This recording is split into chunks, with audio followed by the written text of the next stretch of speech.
आपण जो बघणार आहे फुल शॉट फुल डेट ज्यावेळेस मोबाईल आपल्याकडे येतो तर मोबाईल ऑनच होत नाहीये तर सर्वप्रथम आपल्याला बेसिक टेस्ट करून घ्यायची आहे. बेसिक जी प्रोसेस आहे चेकिंग प्रोसेस आहे ती बेसिक चेकिंग प्रोसेस आपण मागच्या व्हिडिओमध्ये बघितलेली आहेतच.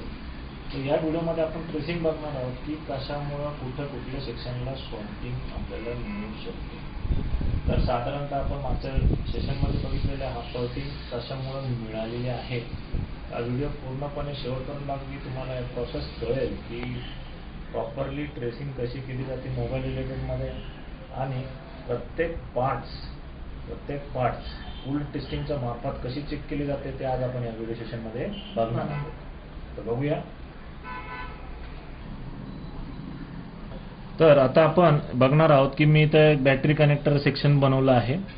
तर बॅटरी कनेक्टर सेक्शन थ्रू आपला चार्जिंग कनेक्टर सेक्शन पर्यंत पॉवर सप्लाय कसा येतोय त्याच्यानंतर पॉवर आयसी मध्ये सीपीयू आयसी मध्ये कनेक्टिव्हिटी कशी गेलेली आहे.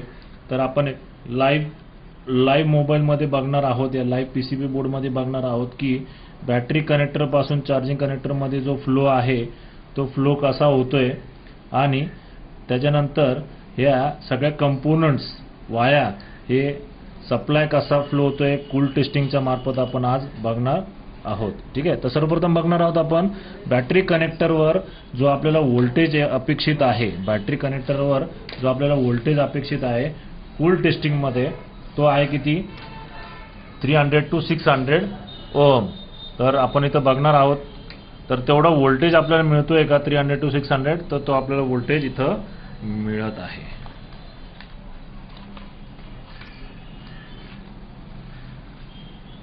तर हा जर व्होल्टेज मिळत असेल तर हा इथं आपला बॅटरी सेक्शन पर्यंत हा सर्किट ओके आहे.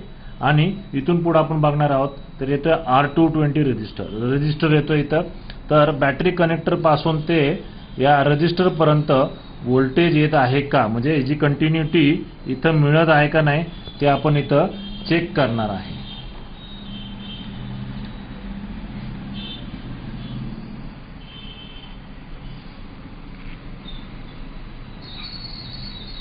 तर इथं बघा हा बजर साऊंड क्रिएट करत आहे. याचा अर्थ काय की इथून हा आपला व्होल्टेज ओके आहे म्हणजे इथून जी पॉवर सप्लाय आहे ती पॉवर सप्लाय काय होते रजिस्टर पर्यंत ओके येत आहे. त्यानंतर तुम्हाला इथं पुढे जर दिसत असेल तर P116 आपल्या जो डायग्राम मध्ये जर तुम्ही बघत असाल तर इथं या P116 IC तुम्हाला इथं मिळेल. दिसतंय का इथं या साईडला P116 IC जो आपल्या इथं मदरबोर्डला आहे ती P116 IC आपण इथं काढलेली आहे. तर P116 IC मध्ये रेजिस्टर वरून कसा फ्लो होतोय तो आता आपण इथं पीसीबी बोर्डवर बघणार आहोत. इथं बघा इथून जे 6 लेग आहे आता मला माहित नाही 1 2 3 4 तर हे जर एकमेकांना वाजत असेल तर हा 1 त्याच्यानंतर इथं बघा खाली असेल तर 2 3 4 ठीक आहे. तर 1 2 3 4 5 6 ठीक आहे म्हणजेच 1 2 3 4 5 6 लेग जाते कुठं तुमच्या चार्जिंग सेक्शनला. 6 लेग कुठं जाते तुमच्या चार्जिंग सेक्शनला जाते. तसंच जर आम्ही पीसीबी बोर्ड मध्ये बघत आहे तर 1 2 3 4 5 6 तर 6 लेग हा कुठं जात असेल तुमचा चार्जिंग सेक्शनला. तर आता इथून आपलं रजिस्टर वरून आपल्या फर्स्ट लेगला कुठं जात आहे आपण एकदा चेक करून घेऊया. इथं बघा रजिस्टर वरून पुढं ठीक आहे रजिस्टर वरून पुढं बघत आहोत तर इकडं बघा हा फर्स्ट लेगला हा काय झालेला आहे हा याची इथं कनेक्टिव्हिटी मिळत आहे. दिसतंय. आता इथून पुढं तुम्हाला बघायचं आहे की याचा जो 6 लेग आहे याचा जो 6 लेग म्हणजे हा 1 2 3 1 2 3 4 5 6 तर याचा 6 लेग जो आहे हा 6 लेग तुमचा कुठं जाणार आहे हा बॅटरी चार्जिंग कनेक्टरच्या याच्या फर्स्ट लेगला म्हणजे पॉवर सप्लायला. याचा पॉवर सप्लाय कुठं आहे तर इथं आहे. बघा कनेक्टिव्हिटी मिळते का नाही. तर ह्याच्यामध्ये पहिली काय V4 ची टिप आहे. ह्याच्यामध्ये काय आहे V4 ची टिप आहे पाहिलं.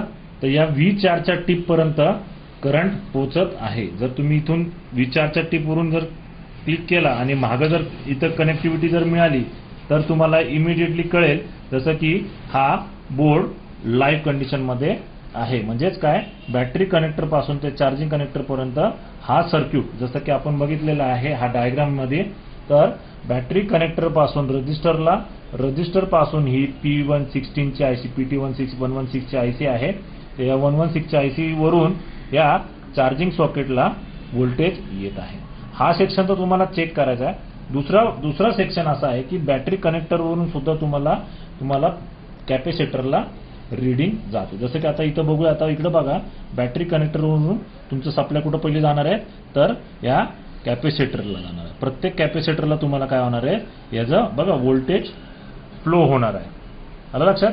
हे सगळे कॅपॅसिटरवरून गेल्यानंतर तुम्हाला पुढे येणार आहे कॉईल. या कॅपॅसिटरवरून पुढे कुठे येणार आहे, कॉईल. जसं की आता ही माझी कॉईल आहे, दिसती कॉईल. आता कॉईल वरून तुम्हाला कुठे येणार आहे, या डायोडला. कॉईल वरून कुठून येणार आहे तुम्हाला, या डायोडला. तर डायोड बघा इथं दिसतंय, आलं लक्षात, इथं दिसतंय डायोड. तर या डायोडला तुम्हाला काय येणार, हे कनेक्टिव्हिटी येणार. इथं बघा, आता मी काय करतोय, या डायोडच्या एका साईडला मी काय करतोय, करंट घेतोय आणि या कॉईल वरून पुढे सप्लाय बघतो. बघा इथे सप्लाय बघा, कंटिन्युटी येते. 1 मिनिट बघा, आली कंटिन्युटी. म्हणजे आपला जो डायग्राम आहे, पहिली कॅपॅसिटर, नंतर कॉईल वरून डायोड, आणि डायोडवरून ही लेगची 6 आयसी, म्हणजे जी पॉवर सेक्शनला जाते, जी 6 लेग आयसी. तर 6 लेग आयसी या आपण या डायोडच्या मार्फत, आता हे डायोड इथं आहे आणि हे जी 6 लेग आयसी इथं बघूया. इथं बघा, इथं 6 लेग आयसी, ही लिहिली 6 लेग आयसी. म्हणजे 1 2 3 4 5 6 1 2 3 4 1 2 3 4 5 6 लेगची आयसी इथं. तर इथून काय झालेली आहे, 1 2 3 4 5 6. तर इथून काय झालेली, ही लाईन 6 लेग आयसीला आलेली आहे, जी डायोडवरून निघालेली आयसीवरून आलेली आहे. आणि आयसीवरून आल्यानंतर तुम्हाला याचा पॉवर सेक्शन वरून तुम्हाला ट्रेसिंग दाखवतोय मी. इथं बघा ट्रेसिंग,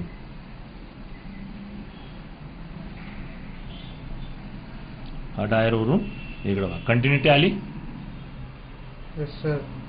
तर आणि हे जी फर्स्ट लेगची आयसी आहे ती पॉवर सेक्शनला जाते. पॉवर सेक्शन आपल्याला चेक करता येत नाही. तर इथून कनेक्टिव्हिटी इथवर जर येत असेल, तुमची कनेक्टिव्हिटी इथवर जर येत असेल कनेक्टिव्हिटी, तर तुमचे पॉवर सेक्शन मध्ये जर प्रॉब्लेम असेल तर तुम्हाला काय करावं लागेल, पॉवर सेक्शन एकदा रिबॉलिंग करून बघावं लागेल. किंवा पॉवर सेक्शन रिबॉलिंग करून सुद्धा येत नसेल तर तुमचा सीपीयू सेक्शन, जो हा सीपीयू सेक्शन आपण जो बनवलेला आहे, हा सीपीयू सेक्शन तुम्हाला काय करावं लागेल, हा एक चेक करावा लागेल किंवा हा रिबॉलिंग करून घ्यावा लागेल. तर एकंदरीत हा जो आपण सर्किट बघितलेला आहे, हा ट्रेसिंग सर्किट बघितलेला आहे. आणि या ट्रेसिंग सर्किटमध्ये कुठं ना कुठं तर तुमचे इलेक्ट्रॉनिक कंपोनंट्स तुम्हाला व्यवस्थित सापडण्यात येईल जो फॉल्टी आहे. ठीक आहे. तर अशा पद्धतीत तुम्ही ट्रेसिंग करू शकता. आणि या ट्रेसिंगमध्ये तुम्हाला फुल डेड मोबाईल आयडेंटिफाय होऊ शकतो की मोबाईल जर सॉर्टिंग असेल तर तुम्ही त्या सॉर्टिंग काढू शकतात आणि फुल डेड मोबाईल तुम्ही रिपेअर करू शकता. बाबा व्हिडिओ तुम्हाला निश्चित आवडला असेल तर लाईक करा.